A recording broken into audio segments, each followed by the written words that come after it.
Scully miraculously survives the mass immolation at the end of the last episode. Cassandra Spender is not among the victims. In order to piece together what happened, Scully undergoes hypnosis. Will Mulder believe again? This is not happening. What time is it? What time is it? It's time to thank your lucky stars. Why are you laughing? I'm not laughing at you. I'm just very happy to be standing here talking to you. That's all. Mulder, what am I doing here? You were airlifted here in vasogenic shock. For what? You've got some first-degree burns and scorching on your hands and face. For what? You don't remember? Mulder?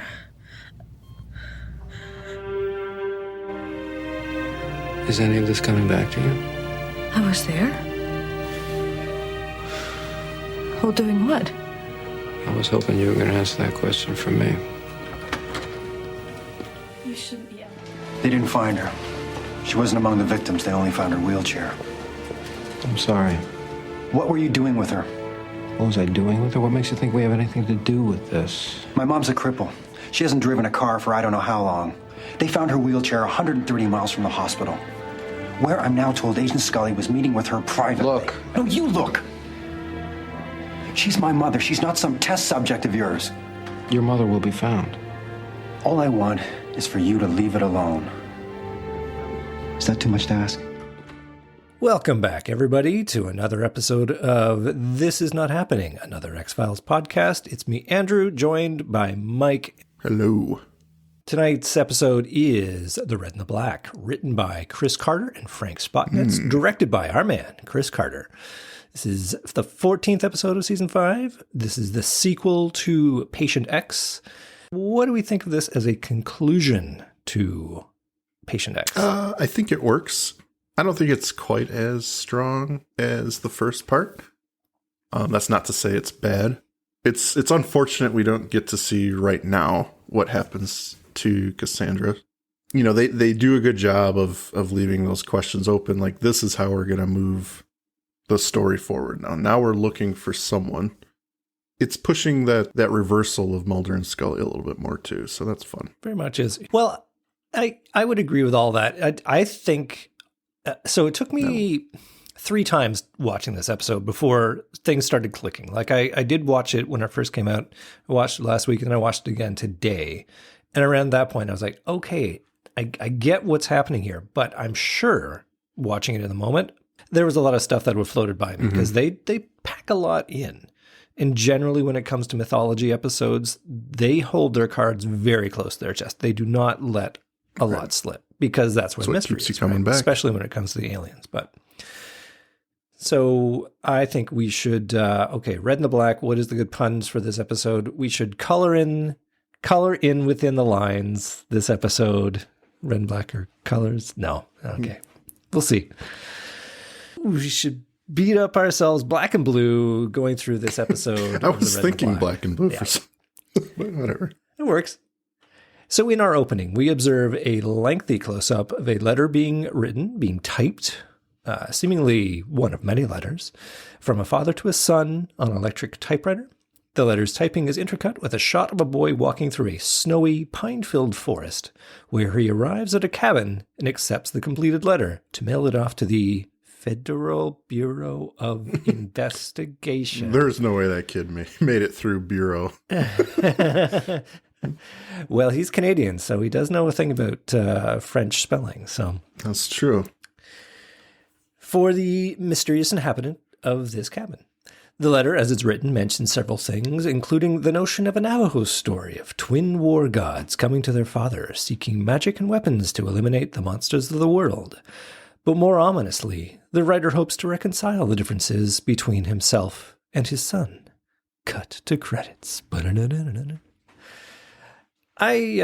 know. I thought there was a lot in it. It's interesting. I think they dropped those tidbits of information as to the character.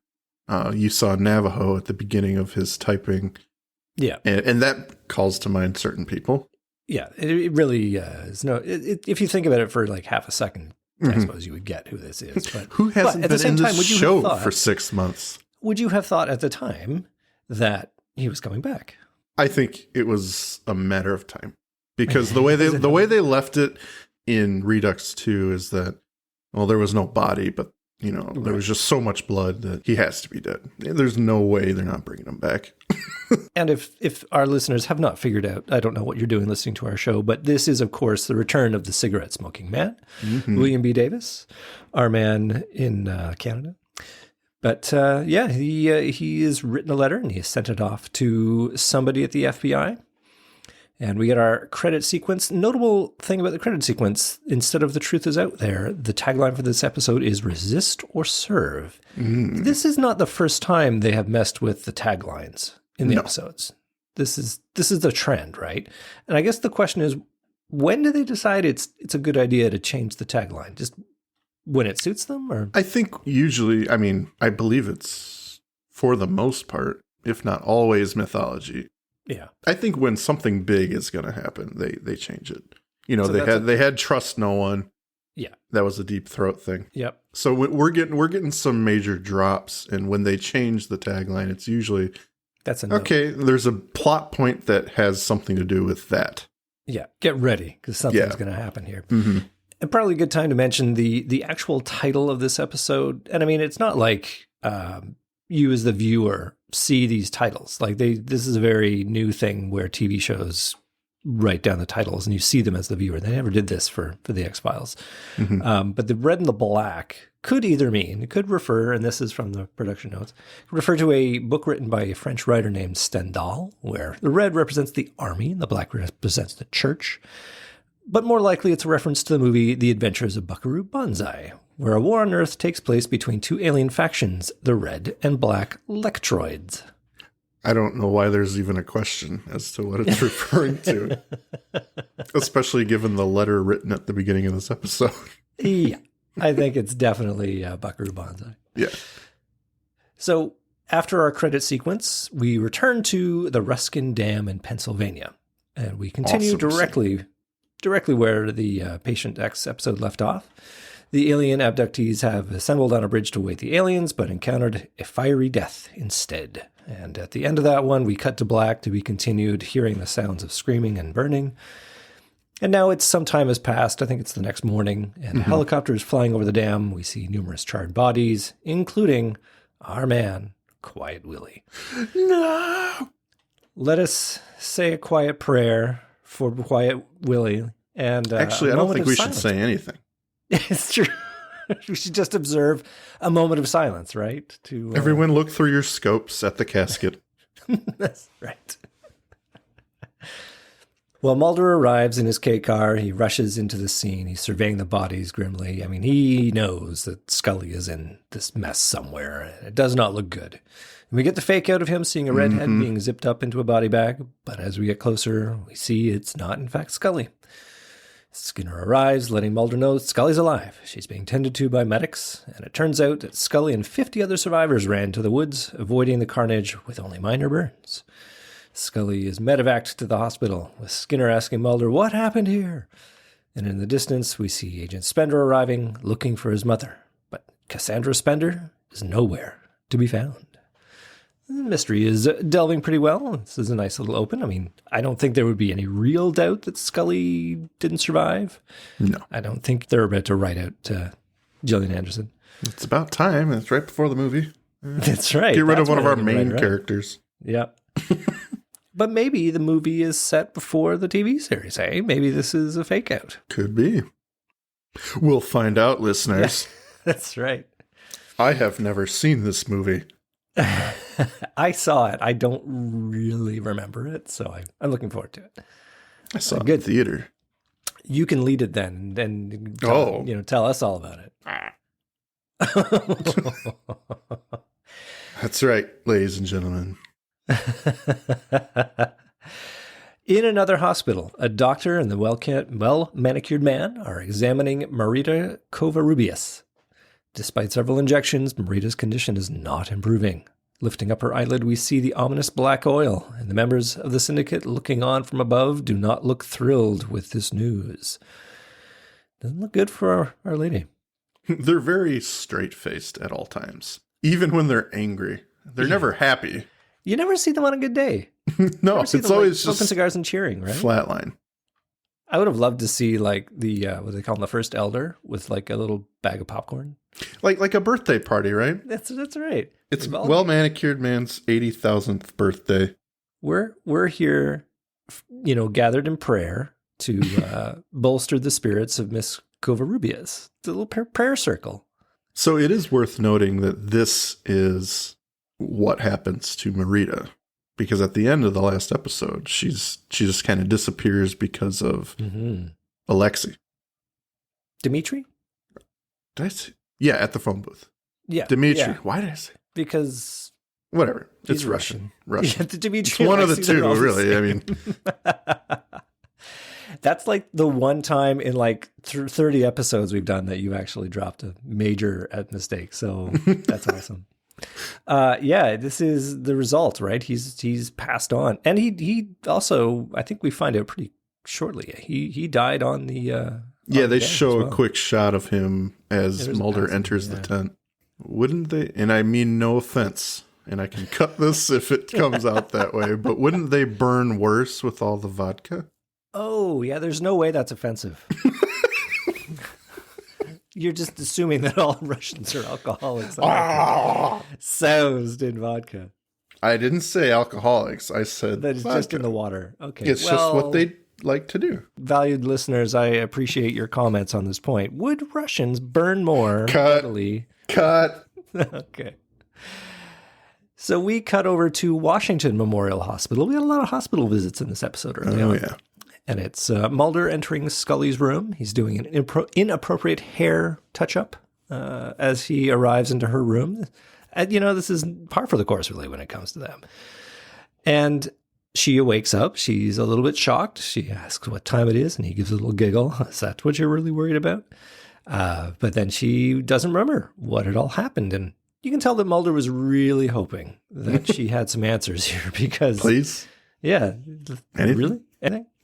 But no, she doesn't remember a thing. And it's only the report on the television that's going on behind them. It's nicely done with the whole closed captioning thing. Yeah. I think it's a nice touch. That she then picks up on the deaths that happened on the dam. And a nurse comes in and breaks up this party. No. You shouldn't be elevated. Your blood pressure's low. Do you want to hang her upside down? Would that be better? Well, you want to make sure the blood can get to her head, right? See, there's a reason Mulder's not the doctor. Well, as we find out in season 4, he puts holes in his head voluntarily. Right. So he doesn't really have awareness of what to do and what not to do with the human body. To be fair. Well, out in the hallway, we get a conversation between Mulder and Spender. They talk, and Spender's upset they haven't found his mother, and assumes that Mulder was doing something with his mom. Yeah, he's very upset. Her wheelchair was found 130 miles away. She couldn't have driven herself out to the dam. She hasn't driven in, what does he say? And I don't know how long. And Spender vents a bit at good old Mulder. He's like, all I want for you is to leave her alone, despite the fact that Mulder is completely uninvolved. Yeah, I mean, he's being very unfair right now because Mulder's finding himself kind of in the middle of this for once without actively pursuing an abductee for X-File business. Scully was doing it. Yeah. And, he's kind of caught up in the middle. And because Mulder has the reputation, Spender's assuming that Mulder has everything to do with it. And Scully is just as guilty. Because I think he thinks that Scully took her when it was really Quiet Willie. Well, yeah. Nobody saw Quiet Willie coming. I think Spender is angry at Mulder's reputation because it brings up feelings that he is not completely resolved, in his own backstory that we'll learn more about. But I kept on waiting for Mulder to defend himself. But I think part of him sees himself in Agent Spender in this moment. And he's wise enough to know that nothing he says now, other than your mother will be found, is going to placate Agent Spender. Yeah. And even that seems pretty hollow. There's no point in defending yourself right now because this guy, the truth is what he's saying right now. So there's no convincing him otherwise. Yeah. Well, we go back to the Star of Russia, the big ship, interestingly enough, rented from the Canadian Navy. They used it in .com. .com. Yep. It gets a lot of use by good old X-Files production staff. I would use that as often as I could. Oh, if I had that. Solid piece of kit, yeah. So the well-manicured man visits our man, Krychek, still cuffed below decks. Mm-hmm. And I like the opening of this scene. It's very nicely ironic, where the well-manicured man gives Krychek some water by squeezing out a cloth of water over his lips. And it's clearly not nice water because I think Krychek spits it out right away. And the well-manicured lets Krychek know the ship will be returning to Russia tomorrow, and that Krychek is going to be greeted enthusiastically. And it's a nice tense conversation between them as the well-manicured man parses out what Krychek did regarding Dmitri, and that he reveals that the boy has died on the dam. Krychek, it's a nice little back and forth because Krychek really tries to play this. He's like, oh, well, you need me now. I'm the only one who knows what happened. But you can see his sway has been overturned. Yeah. He's definitely in trouble here. And we actually get some emotion, maybe without a face, but some emotion from the well-manicured man. The only thing that he doesn't have at this point is the vaccine, which he has pieced together. The Russians have developed an effective vaccine. So he barks at Krychek to give him the vaccine. And it seems that he's going to leave him in the hold and maybe leave empty-handed. And Krychek is running out of options. So there's a lot that gets dropped in this one scene. And this is where some lines start to get drawn. The black oil is related to the colonists. And I would ask if we have enough knowledge at this point to figure out the Syndicate has been cooperating with the aliens, the colonist faction, because they had no choice, because they were technologically inferior. Yeah, I mean, as the mythology progresses, it's ultimately they have no choice. And their bargaining chip was to work with the colonists to prepare the world's populace for the invasion. But secretly develop a vaccine to protect themselves and their families from becoming slaves or whatever. Yeah, to insulate themselves. I don't see it as altruistic for the world. I don't believe it's supposed to be like a everyone can have it kind of thing. That's right. I think it's definitely focused down to the Syndicate. Yeah, but as we'll learn, though, the well-manicured man has much larger aspirations, and he does see an organized resistance. And not just in the sense of me and my family will be fine, but that, no, the world, humanity could survive this. So it's interesting development. And we again go next to a completely different scene. We're at Y Camp Air Force Base. And, base is just minding its own business when something crash lands on it. I'm just a field. I'm just a runway. And there is a spectacular crash landing on it. I mean, they must have used about 600 jerry cans of gasoline and, 40 charges of C4, some Dentec or something. But it's a big boom. They must have had fun doing that. Yeah, that is a lot of explosive. And surprisingly, the aliens survive it, as we see one man dragging another from the burning wreck as emergency vehicles arrive and cover the survivors with guns galore. And our man is revealed to have no face, or at least he has a face, but his eyes have been patched up, and his nose is closed, and his mouth is, fleshed over. I gotta say, I'm just watching it now, and we have another crashed alien ship. The question just popped into my head: can any of these aliens fly? Or is it all like their first day behind the wheel?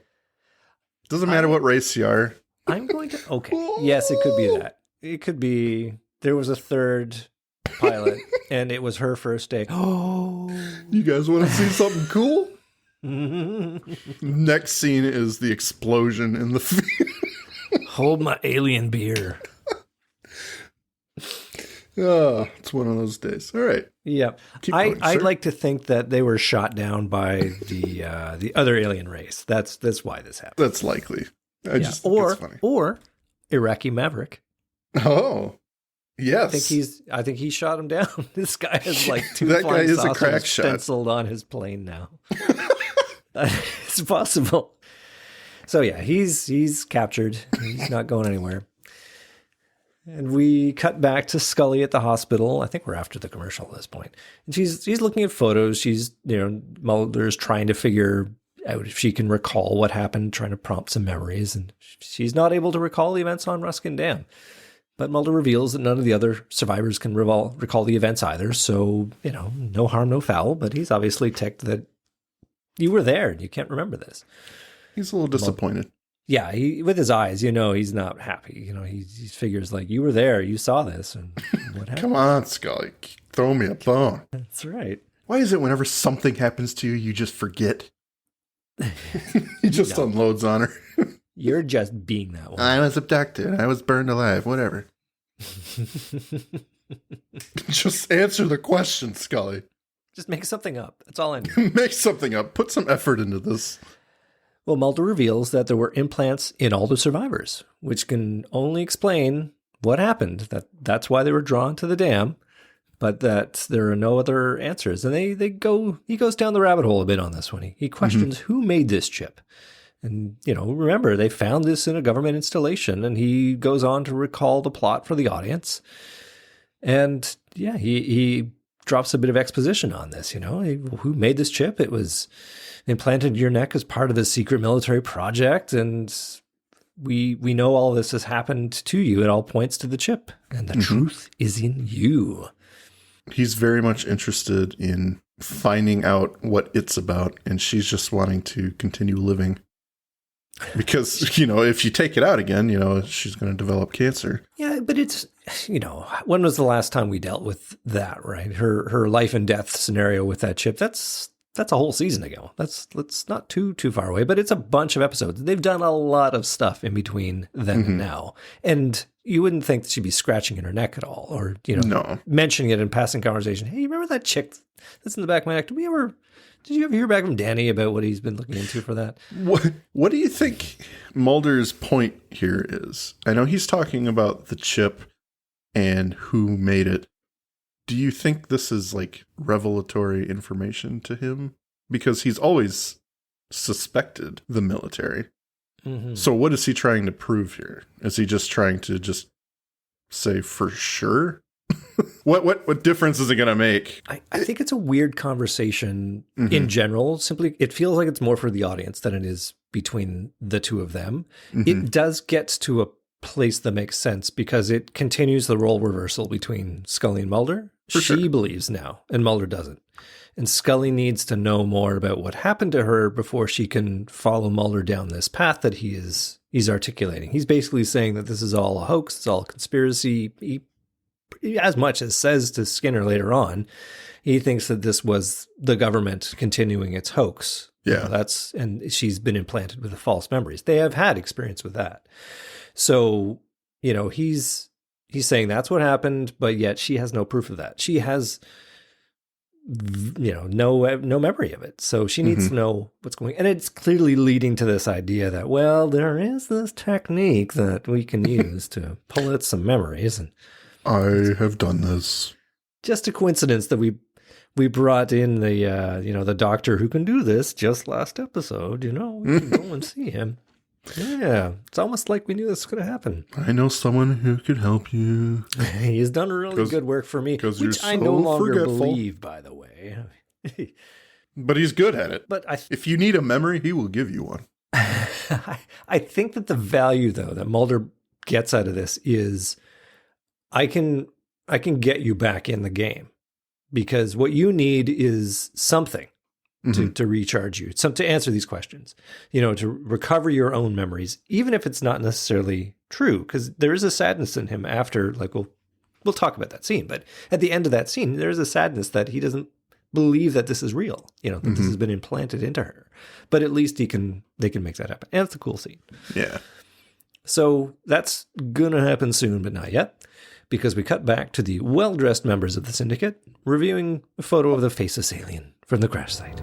Facial scarrings appear to be self-mutilation. Done as protection. Protection against what? Infection by the black oil. He was a lone survivor of a crashed spacecraft at a military base in West Virginia. What the hell is he? An alien rebel. This is what the boys saw in Russia. The last face the dead saw at Skyland Mountain. And most surely, who killed our man at the dam in Pennsylvania. He's a resistance fighter against the alien colonists. This is what Alex Krycek knew, that a war had begun. What good was that knowledge? Without the vaccine against the black oil, no one can survive. We have a vaccine. Developed by the Russians, stolen by Krycek, given to me.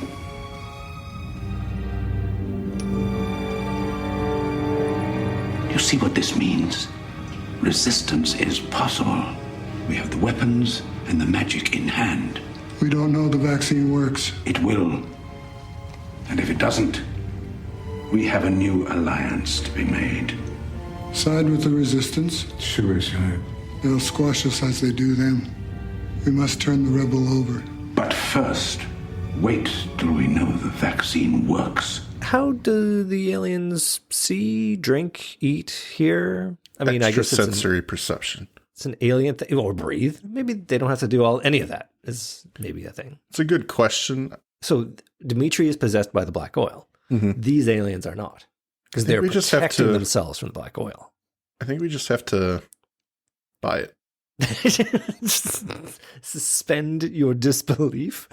I'm a big xenomorph fan. How do they see? There's no proof that they have eyes. They have a human skull inside their dome, but they don't have eyes. Oh, you're talking about like aliens. Aliens, yeah. Yeah, okay, gotcha. So maybe that's being implemented here. Yeah. I'm with you, though. It has come in. Okay, so their eyes and mouth are sewn shut. So that, yeah, they're doing very well. Or like fleshified shut. It's definitely weird. But yeah. Anyway, just a little talking point. So we are definitely putting our pieces on the chessboard. For sure. We're getting more information about who these characters are. And this is what Krycek knew. And so really, the well-manicured man is explaining the plot for all of us. Thank you very much.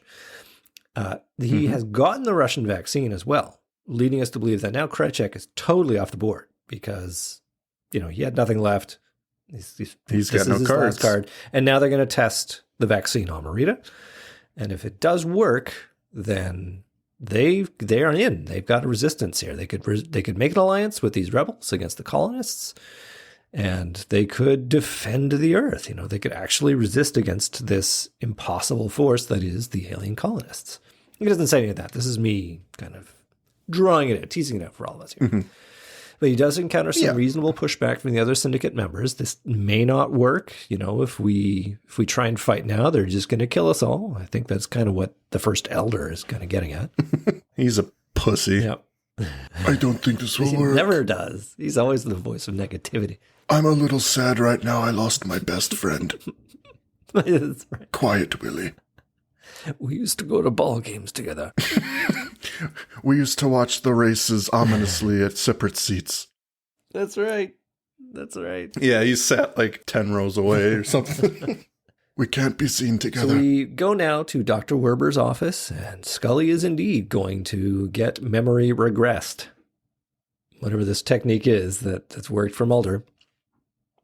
Werber's going to use the hypnagogic trance method, which sounds real specific, and I believe it. The stage is set. Werber invites Scully to relax different parts of her body. And it's all happening, and the camera is zooming in on Scully, and she does say, well, I don't think this is working, as we fade to black. And then there's this marvelous scene. I like everything about this scene. It's cool, right? The way she's like, I don't think this is working, and then boom. The lights are right on her, and she's back in it. And we see her breathlessly recounting the events. The alien ship flew over, the alien rebels landed, they began to burn everyone, and then a second ship flew over. It killed the rebels, and then it levitated Cassandra Spender aboard the ship. And it is a really cool scene. I mean, it is filling in the blanks for us. Oh, Very powerful performance, and probably because it is such a transition for her. She's up to this point been kind of low energy, kind of defeatist. I don't know what happened, kind of negative, capped by, I don't think this is working. And then she's just instantly shocked into this huge performance. It's so raw and visceral. mm-hmm. And yeah, brilliant. And of course, it's filling in the gaps for us, right? And it is really amazing to watch. It's a spectacle. Like, It is. everything that's happening is really cool because we're transported back to that, first of all, beautiful set. Mm-hmm. And we get to see Cassandra get lifted up and abducted. So, we can as the audience have that answer, even though we suspected it already. Yeah. We get to see it, and this is what Scully saw. Yeah. I think Yeah. there's also another really nice small touch moment in here, and it's where she's freaking out and Mulder goes and reaches to hold her hand. Yeah. She was like reaching for him almost, like subconsciously, because I don't think she's aware, but Yeah. But I feel like, yeah. She takes it, and you can see that, regardless of whether Mulder believes it, because at the end of this, he clearly doesn't, or he has his opinions about where this memory came from. It's a traumatic event, and they are deep enough friends that he is going to be there for her. And it is, again, a great moment where they say so much without saying anything at all. He's very quiet. Yeah. He's very, and his expression is not like season 1 Mulder. If this had happened, would have been like, oh yeah, this, I've got 30 X-Files like this, and I believe it, and we'll get to the bottom of it. They corroborate each other. Yeah, exactly. But where he is now, on the other side of this, where he thinks that this is all implanted, this is all part of a hoax to get him and others to commit to the hoax, and then discredit themselves. Just be supportive, man. He's a complicated fella, that is for sure. It's unfortunate. Yeah. I mean, he is petulant. We know that. Whenever he's...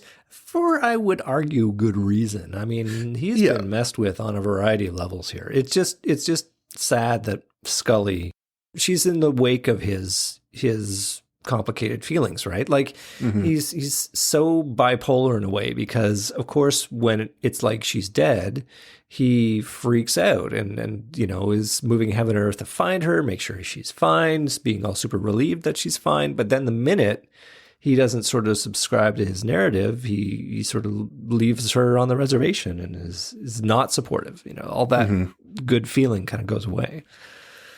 But that's the creature that is Agent Mulder. We love him. So Scully's coaxed out of that trance by Dr. Werber. She observes that Mulder was there the whole time. And they have that little moment together. But yeah, as I've just were you recapping all my notes here. Yeah. Mulder clearly believes that this was a false memory. So later on in Skinner's office, they go over what Scully recounted. I reviewed the tape of the session as you requested.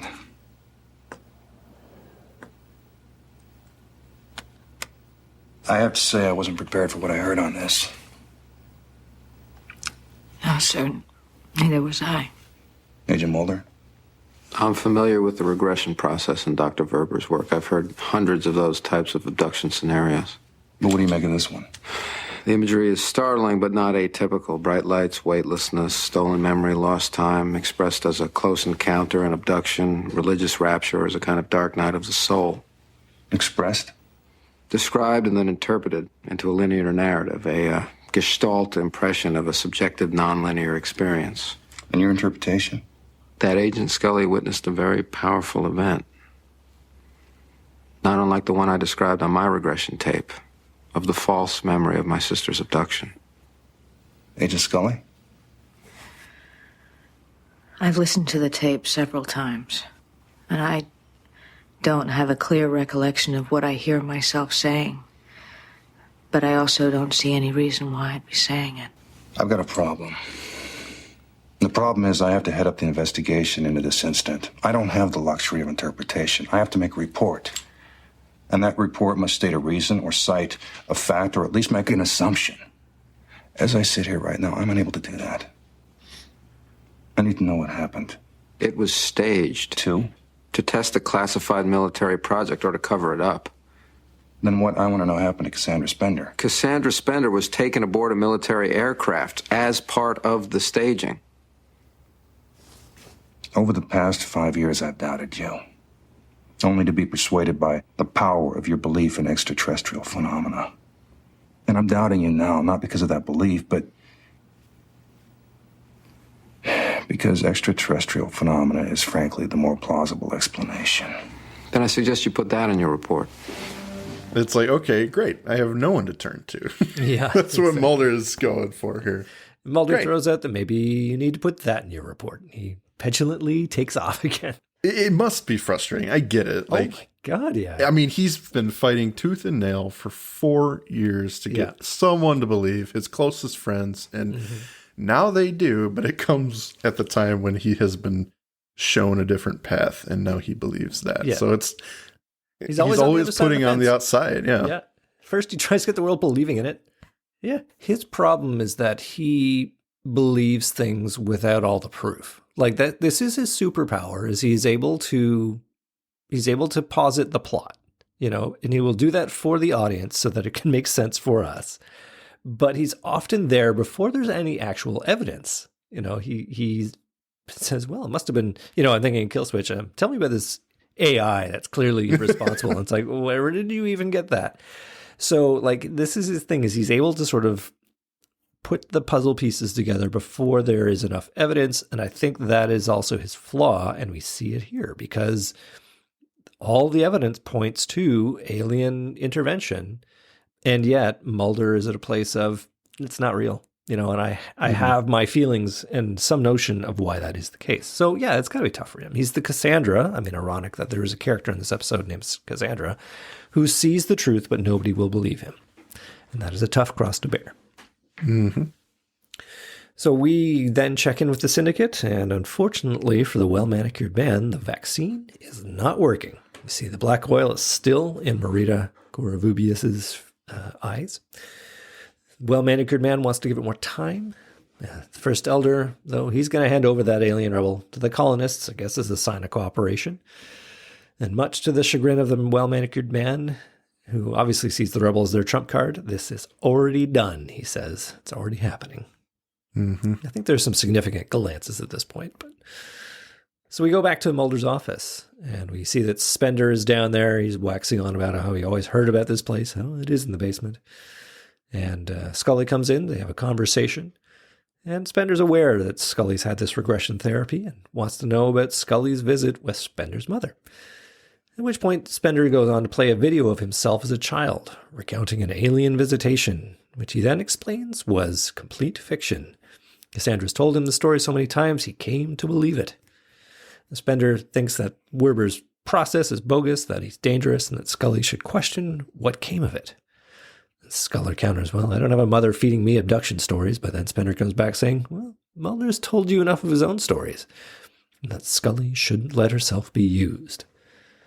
Well, it's him trying to push his belief. And this is her, maybe I was wrong moment. This is pushing her to be like, okay, maybe I am letting my feelings get the better of me, and maybe Mulder's right. Maybe I'm just trying too hard to believe what I'm being told right now. So Jeffrey Spender is the catalyst for that, at least. Well, he's clearly been painted as an antagonist. He's not directly getting in their way, and to their credit, they don't make him a bad guy right away. He's a meddler at this point. Well, he's very self-interested, first of all. Like, he is intent on making sure that he can, his career is not going to be impeded by his bullshit past. He does not want to be painted with the same brush that Mulder is being painted with, spooky Mulder. He doesn't want to be spooky Spender. So I think although it works better. It does. It's very alliterative. So he clearly wants to have that not be an issue. And, because he as much as says to Mulder, I just, want you to leave my mother alone. Just let us be and let me live my life. But, that's never going to happen, given that we know we'll end up knowing who his father is. But that comes later. So Mulder returns home to his apartment, and he's not 2 feet in the door when he sees there's a little note in the ground. We look in on it and says that things are looking up. Isn't that delightful? And after he reads it, he gets cold cocked from behind by Krychek. And then there's a bit of a fight. Mulder ends up at gunpoint from Krychek. Is that his own gun? Did we see that? Or did it seem Krychek brought his own gun?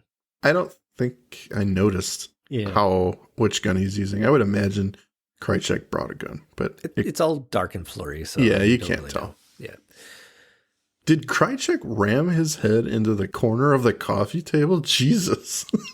Just watching it now. Oh my God. Yeah, that's a concussion right there. His hair is gorgeous too. Yeah. Well, they exchange some bon mots as they're wont to do. Krychek, Mulder, chemistry there. And Krychek then reveals he's there to help Mulder.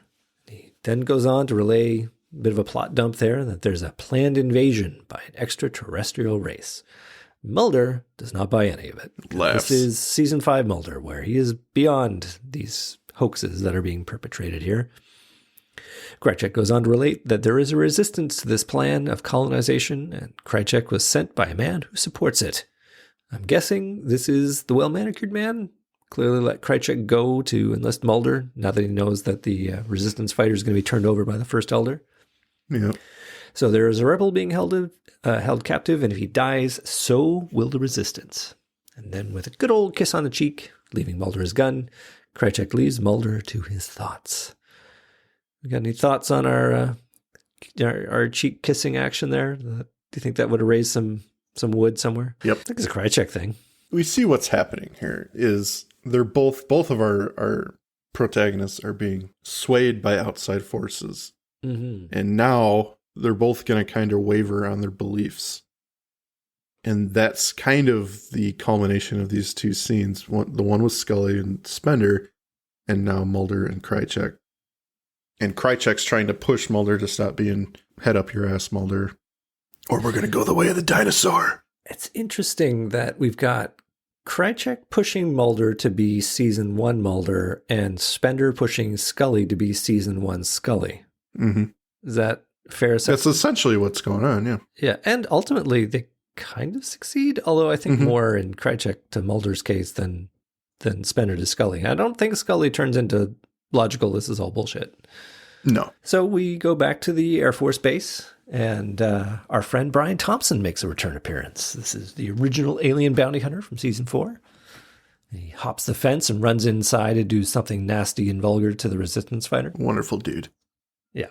He is a huge dude. His skull is trying to break out of his face. He was naturally castable for this role. I mean, I love Brian Thompson. I mean, no offense by that, but Jesus Christ. Oh, he's a character actor. That man is bulky. Yeah.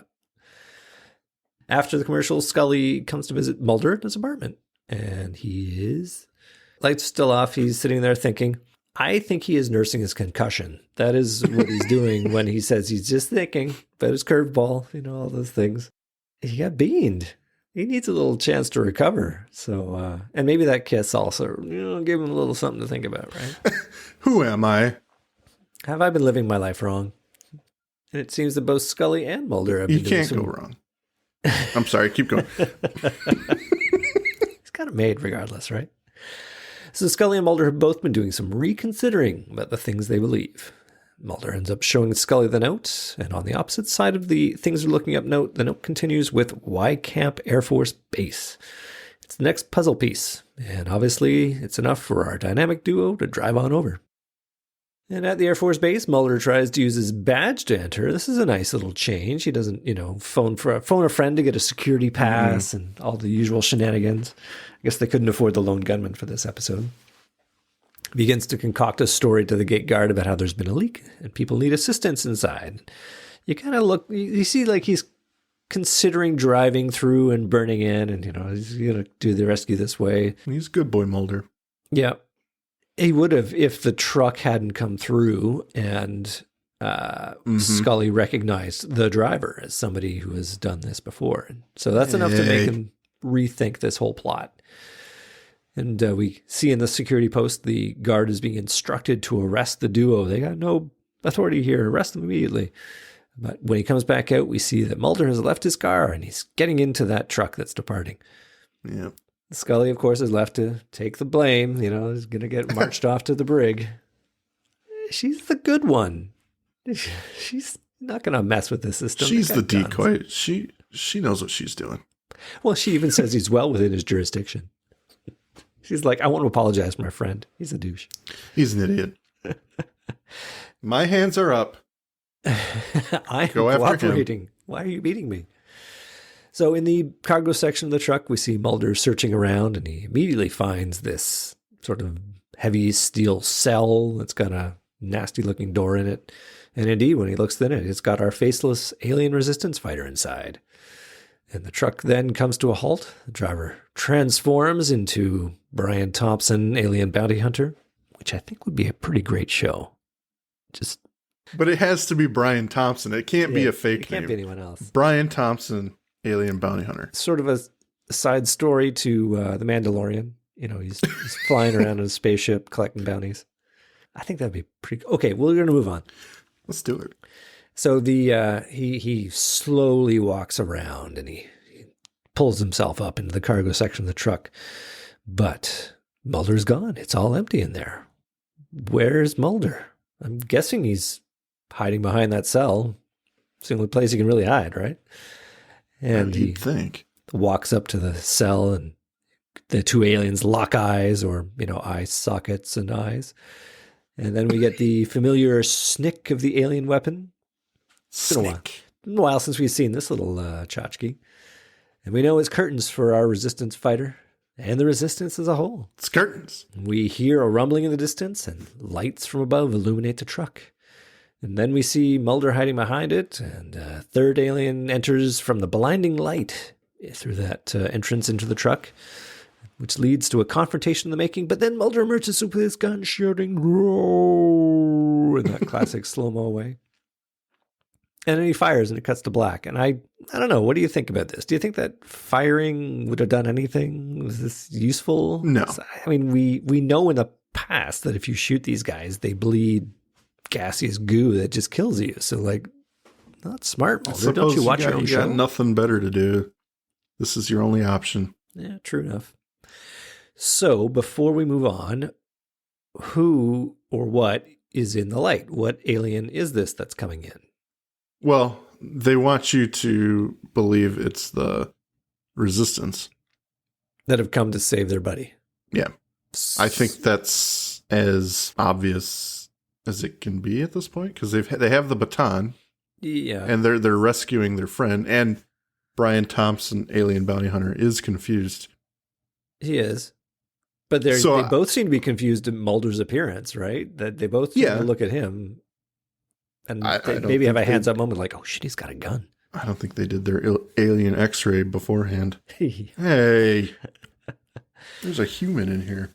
Well, I think what they were meant to believe is, yes, this is a rescue, that is another resistance fighter who comes in and kills their alien bounty hunter and, takes the other alien off to safety and then mind wipes Mulder as a, little parting shot. I think that's what we're meant to believe, because otherwise we'd see some burning goo there probably. And Mulder would probably be a spot in the ground, but we don't know.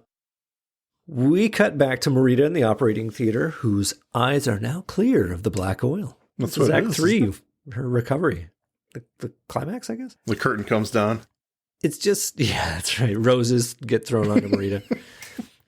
It's meaningful glances between the well-manicured man, right, and the doctor. But I don't think there's anybody upstairs to sort of appreciate this victory. Of course not. They never have any good times. There's no thumbs up being passed around. Yes, the resistance can now start.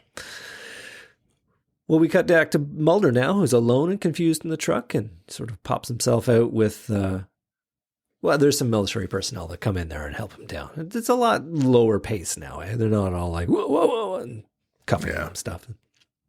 But he clearly has a look like, I don't know what's happened here.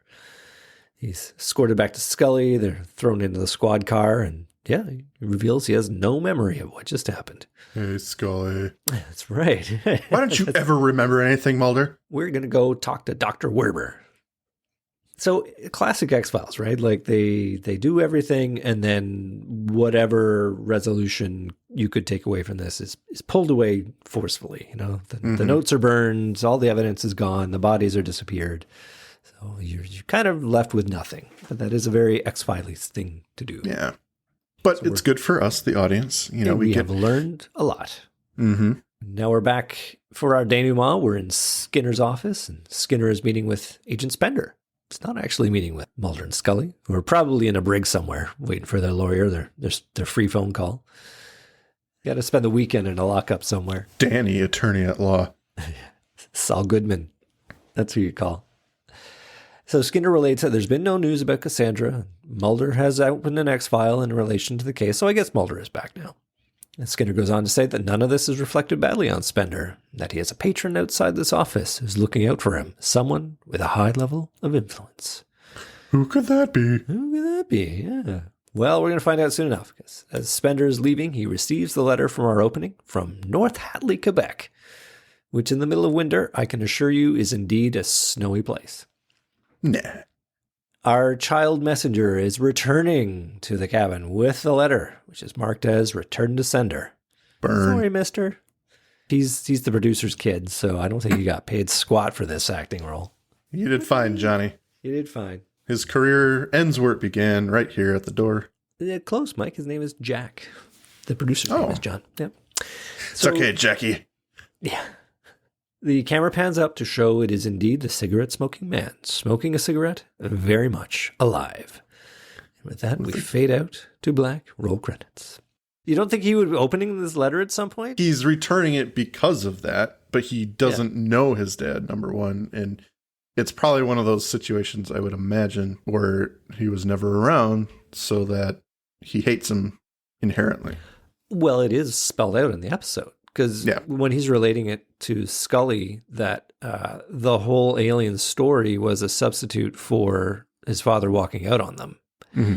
And that's where Cassandra fell in, to this whole lifestyle story. Yeah. I could totally believe that he is super angry at whoever this father is.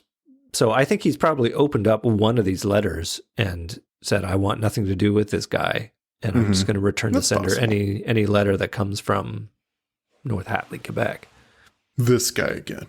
All it would take, I think, is Skinner to say, well, no, Skinner doesn't know who it is either. He just knows it's somebody with a high level of influence, and he thinks that the cigarette smoking man is recognize this type. Yeah. This feels like a very William B. Davis thing to do. He smells it.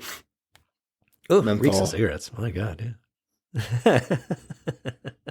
Oh, no. Paper's yellow. And it was originally white, clearly. Who uses a typewriter anymore? All right, let's jump into our final thoughts here. It's a good episode. Dense, but it doesn't mean bad. It's just the second halves of these two-parters or three-parters are always super dense. They try to do a lot. It is not Emily. They didn't pack so much in there that it just didn't make sense. And it all makes sense enough. But yeah, you may benefit from watching it a second time. Like I said at the top of the show, I think I like the first episode better. That's not to say this is bad. I do enjoy the episode. I liked the flashbacks. I liked seeing what happened on the bridge.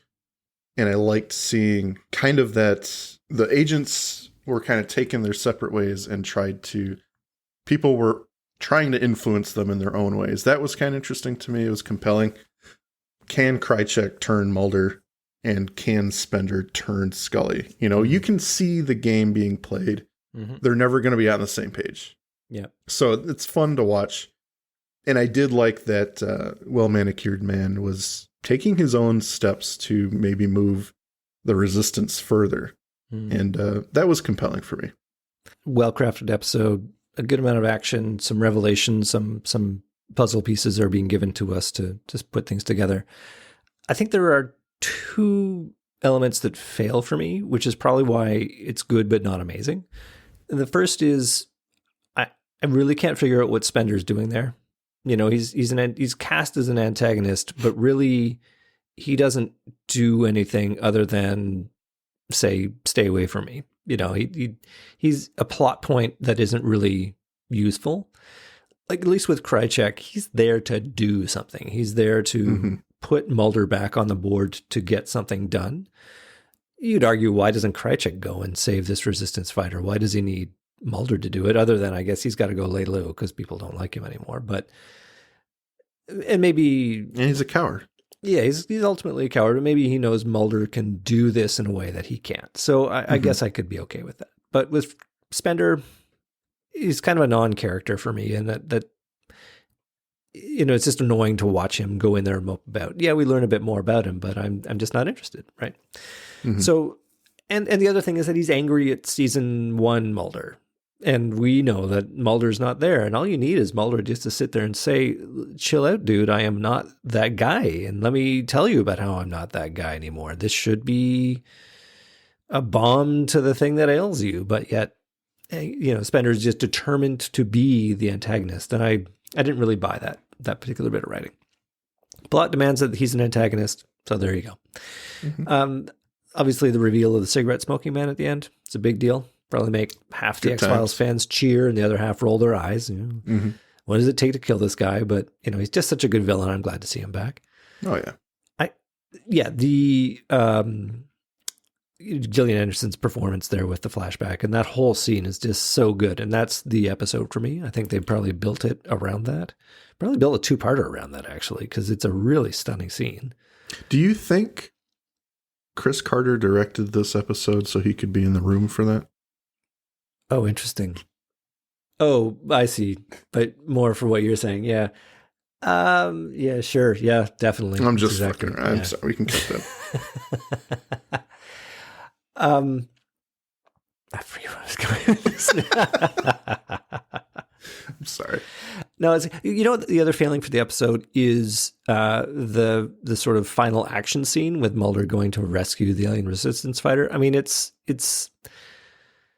if you didn't watch it again, you wouldn't remember it. It's so inconsequential, And again, it's that case of what do the agents actually do? Like he's there to observe it happen, but he doesn't actually contribute in any way. So.